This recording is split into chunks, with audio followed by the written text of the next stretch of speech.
Hello बच्चों. Today we'll solve a question based on center of mass chapter from Pathfinder. Check your understanding. Okay, question number 14. What the question says: a toy similar to a letter H is shape made of by fixing two identical cylinders at the ends of a light rod of length L. Okay, so मैं इस diagram को बना के दिखाता हूँ. What kind of the arrangement is it? So assume there's a cylinder like this.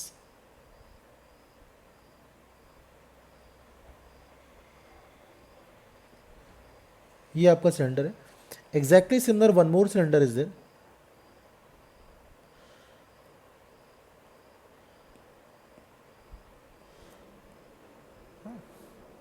और बीच में एक रॉड है इसके बीच में, है ना. तो यदि आप टॉप से देखोगे तो आपको ये एच टाइप का लेटर दिख रहेगा, है ना. तो वही बोलना चाह रहे हैं कि देर आर टू सिलेंडर्स जो एच काइंड ऑफ लेटर का बना हुआ है ना. ये बोलना चाह रहा है. ठीक है. The toy is placed on a frictionless horizontal floor. यानी ये फ्लोर कैसा है? फ्रिक्शनलेस है. म्यू इक्वल्स टू 0 है. Fine. Which terminates into the frictionless slope of inclination theta. This is also frictionless. Cylinders are parallel to a line joining to the floor and slope.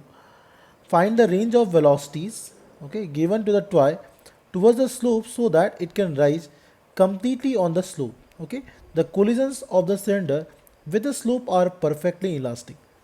तो एक एक करके सबका meaning समझते हैं कि what they are trying to say. Okay, so मैंने initial diagram क्या दी बनाया कि इनिशियल मैंने मान लिया इसकी वेलोसिटी u है. तो मुझे इसे u पर कंडीशन चाहिए सो दैट ये जो डंबल है ये कम्प्लीटली ऊपर चले जाए. That is our condition. Okay, so उसके लिए मैंने क्या किया कि जैसे इसके कांटेक्ट में आया होगा तो इसने इसके ऊपर एक नॉर्मल फोर्स लगाया होगा, है ना. इसने इसके ऊपर एक नॉर्मल फोर्स लगाया होगा. Obviously that normal force pass to the centre of the cylinder. अब यहाँ पे एक वर्ड यूज़ किया है perfectly elastic equations. So what do you mean by the perfectly elastic equations? Let's try to understand कि जैसे ये मान लेते हैं एक बॉल है ना. यहाँ से आके ये हिट कर रहा है इसे. ये आया और ये इसे हिट करने की कोशिश कर रहा है ना. जैसे ये आया और इसे हिट करेगा. जिसमें ये इसको हिट किया होगा, है ना, ये लोअर कांटेक्ट को छोड़ दिया होगा, है ना, सिर्फ अपर कांटेक्ट में आ चुका होगा. तो नॉर्मल फोर्स ऐसा लगेगा, ऐसा नो. अब what do you mean by perfectly inelastic equations? Perfectly inelastic equation का मतलब क्या समझते हैं? कि there is no velocity of separations, no velocity of separations along the common normal, along the common normal. So इस floor की velocity along the common normal कितनी है? 0. तो इसकी वेलोसिटी भी कितनी हो जाएगी? along the common normal 0. Normal के परपेंडिकुलर जो है इस केस में, I am not saying the previous case, इस केस में आपका मोमेंटम कंजर्व रहेगा. मान लो ये u वेलोसिटी से आ रहा था तो इसका इधर कॉम्पोनेंट कितना हो जाएगा? u cos theta. तो ये u cos थीटा ही रहेगा. बट इस केस में ऐसा नहीं होगा बिकॉज इसके साथ साथ एक और सिलेंडर अटैच्ड है ना. ध्यान दें, इसके साथ एक और सिलेंडर अटैच्ड है. तो इस पर जो नॉर्मल फोर्स इधर लगा होगा ये सिर्फ इसका इंडिविजुअल एबिलिटी बनाओगेगा तो इस पर एक और फोर्स इधर लग जाएगा क्या. तो ऑब्वियसली इसने इसके मोमेंटम को इस डायरेक्शन में कंजर्व नहीं रखा होगा. हाँ, पूरे सिस्टम के बारे में बात करें तो यही हमारा एक नॉर्मल इम्पल्सिव फोर्स लगा. तो पूरे सिस्टम का we can conserve the momentum along this direction. Okay, so that will try to do it. चलिए, तो लाइन बाय लाइन हम लोग सवाल को डिकोड करते और सॉल्व करने की कोशिश करते हैं. तो पहला चीज़ हमें क्या समझ आया कि what is the meaning of perfectly elastic equations. I think ये आपको समझ में आ गया होगा. अलोंग द कॉमन नॉर्मल, ये जंप नहीं करेगा, इसके कहने का मतलब ये है. ठीक है, चलिए और क्या क्या बोला है. इसकी वेलोसिटी u है तो मैंने क्या किया, इसकी वेलोसिटी को मैं ब्रेक करता हूँ along the common normal basically. ठीक है, तो ये जो वेलोसिटी हो जाएगा that is u cos theta. ध्यान दें, ये नॉर्मल जो फोर्स है वो हमारा सेंटर से पास करेगा. तो something like this diagram I couldn't able to make very properly but I hope आपको समझ में आ गया होगा। फाइन, ये हमारा सेंटर है, यही मेरा सेंटर है, ठीक है। Now what I am saying, individual ball का मोमेंटम कंजर्व नहीं कर सकते हैं along the tangential plane, but यदि पूरे सिस्टम को देखें, इस पूरे सिस्टम को मैं ऑब्जर्व करूं, इस पूरे सिस्टम पर जो इम्पल्सिव फोर्स नज़र आया वो किधर आया? वो सर यही तो इम्पल्सिव फोर्स है, ये जो नॉर्मल है ये तो नॉन इम्पल्सिव है, करेक्ट। सो ये तो नॉन इम्पल्सिव है, तो ये सिर्फ ही एक इम्पल्सिव फोर्स आया, तो we can conserve momentum of the whole system along this inclined plane. Can I do this part? Can I do this part? तो मैंने अज्यूम किया कि just after collision what is the conditions, ये हमारा condition है just before collisions. तो मैं एक और डायग्राम बना लेता हूं जस्ट आफ्टर कोलिजन्स, ओके। ये हमारा डायग्राम जो है that is just after collisions, और मैंने मान लिया इसकी वेलोसिटी इस साइड है v1 और इसकी वेलोसिटी इस साइड मैंने मान लिया v2,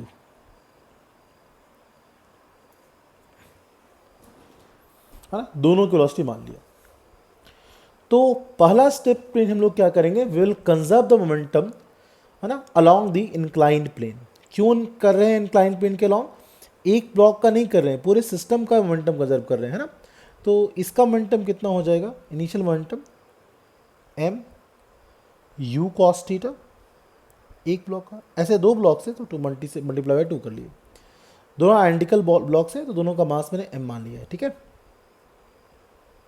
just after collisions this will write m v1 plus m v2 cos theta, ये m get cancel from both the side, so we got a one equations 2u cos theta that should be equals to v1 plus v2 cos theta.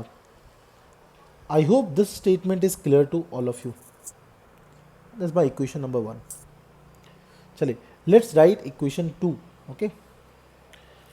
और क्या हम लोग सोच सकते हैं, दूसरा चीज सोच सकते हैं कि ये तो रॉड जो है वो रिजिड बॉडी है, this rod is a rigid body,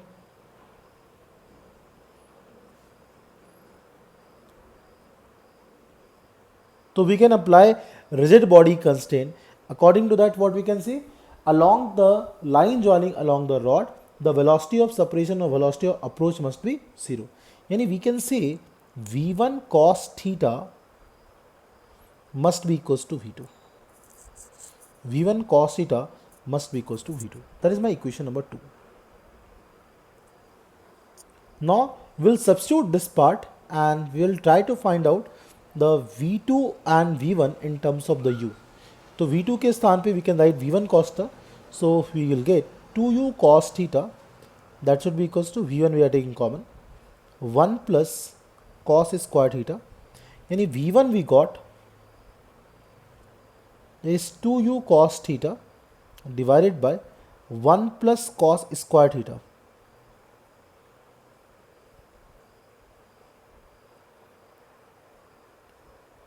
Any doubt till this point?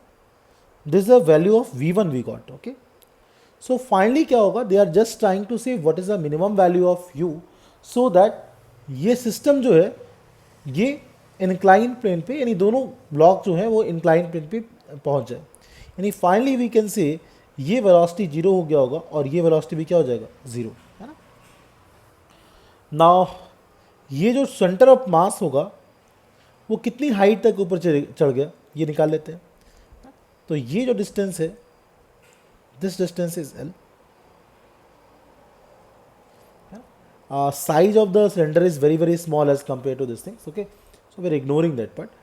So ये जो distance आ गया basically, ये distance that is L sin theta, are you able to see this is theta, so center of mass has reached height by L sin theta, so we can apply now work energy theorem. So what we can say, work done by gravity is 2 mg L sin theta, but work done by gravity will be negative and that should be equals to change in kinetic energy. इसके अलावा work करने वाला और कोई force है नहीं, है ना, so that's why we can write this part, that is equals to half m final speed का स्क्वायर यानी 0 स्क्वायर, इनिशियल स्पीड का स्क्वायर कितना है अब आप यू स्क्वायर लोगे या v1 square plus v2 square लोगे, है ना, सोच के बताइए। Will take here v1 square plus v2 square. मैंने u स्क्वायर क्यों नहीं लिया, मतलब मैं इस पॉइंट और इस पॉइंट के बीच में we have conserve the moment sorry energy, और we have applied the work theorems between these two points, because इससे पहले इस पॉइंट से इस पॉइंट में एक इम्पल्सिव फोर्स आया होगा, है ना, जिसने velocity of separation along the common normal को जीरो किया, यानी यहाँ पे एनर्जी का लॉस हुआ होगा। यस और no, there must be loss of energy, it is a inelastic equation. Yes और नो, परफेक्ट इनलास्टिक इक्वेशन, यानी इस पोजीशन से इस पोजीशन में लॉस हो रहा है, तो मैं अप्लाई करूँगा यहाँ से यहाँ के बीच में। ये समझ में आ गया होगा आपको, ठीक है। So now it is very simple questions, इसको मैं कैंसिल कर लेता हूँ, and this value becomes m get cancelled from both the side, so we are getting L sin theta by 2 will be the this side, sorry my mistake, this was total length basically from here to here is L, so this will be L by 2, yes or no, is L sin theta by 2. So if I apply this part, so this 2 get cancelled, we are getting here GL sin theta, that is equals to v1 square plus v2 square, है ना, 2 we have taken on left hand side. Now the value of v1 and v2 we can express in terms of one variable. v2 we can write v1, v2 we can write v1 cos theta, so this we can write v1 square into 1 plus cos square theta, that is equals to 2gl sin theta. So from here we got v1 square, that is equals to 2gl sin theta divided by 1 plus cos square theta. Now this is my equation number 1 and this is my equation number 2. So इस दोनों equation को मैं, है ना, थोड़ा carefully देखता हूँ, and what we can write, we can write here, I am writing here only, v1 square if I do, this becomes 4u square cos square theta divided by 1 plus cos square theta whole square, है ना, और from this side we can write here 2gl sin theta divided by 1 plus cos square theta. So 1 this can get cancelled, 2 we can write basically 2 here, and that's all.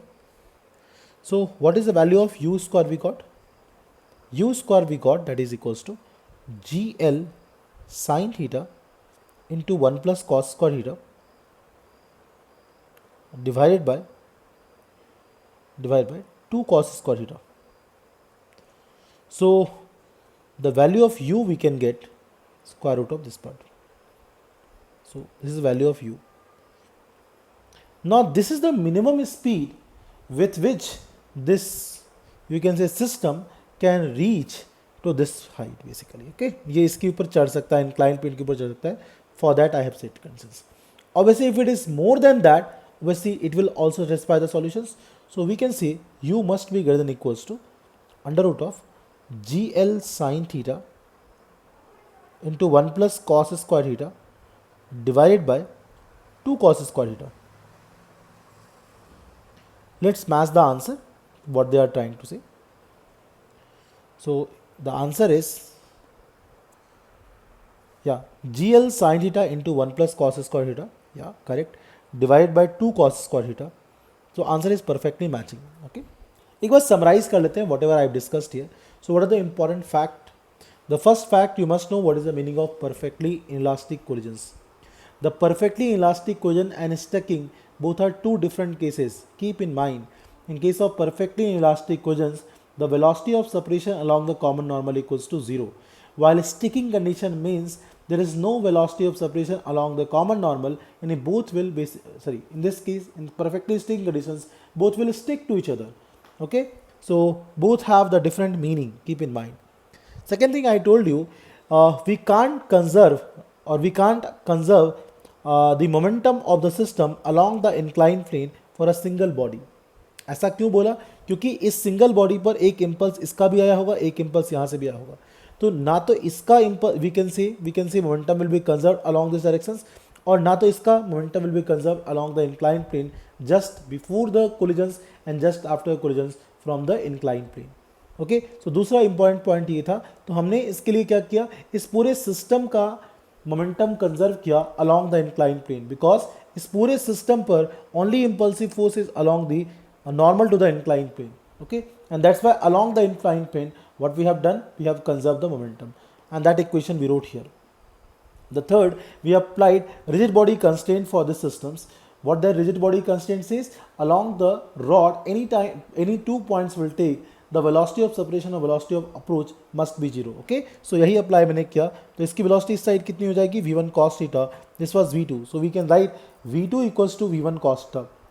Now using these two equations we got the value of v1 in terms of the u and theta. Okay, that is my answer.